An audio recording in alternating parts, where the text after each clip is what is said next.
Welcome, Brycin.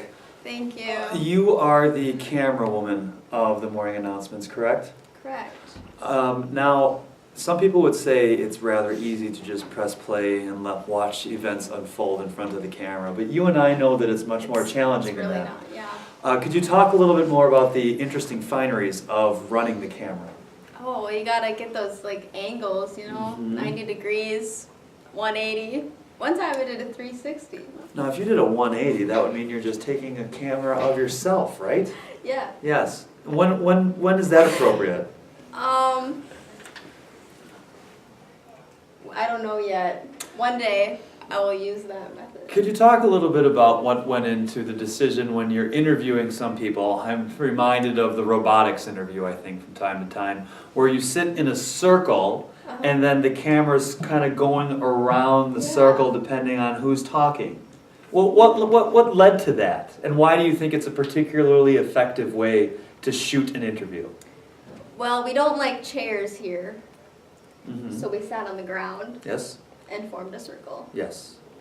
But why the camera in the center rotating around as opposed to the camera on the outside of the circle looking in?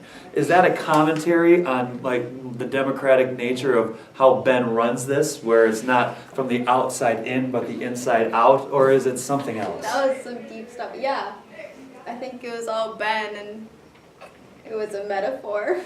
A metaphor for life, humanity, and the relationship between power and subject. Yeah. Right? Fascinating. What do you see as you have an older brother? Two. But- Yeah. One older brother named Jackson who already graduated, Yes. correct? Jackson was friends with somebody who holds a special spot in my heart, Dirkus. You currently work with, I would say, a Dirkus.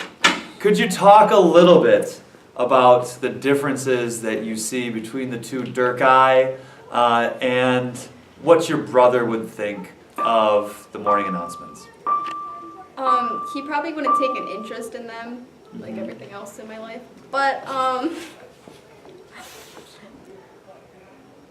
The Dirkai. yes, he, I'd say the younger Dirkus doesn't look like Elijah Wood, but the older Dirkus does. Would you agree or disagree? Frodo from Lord of the Rings. yeah, I would agree. That the older Dirkus looks like Frodo from Lord No, of the Rings. no. I think it's the other way around. You think this Dirkus looks more like the Lord of the Rings Frodo? Yeah. Well, I think that would be an interesting subject for your camera, to do a little side-by-side shoot to see which Dirkus looks most like Frodo from Lord of the Rings. Thank you for your time, Brycin, you. and have a wonderful rest of your camera experience. As well.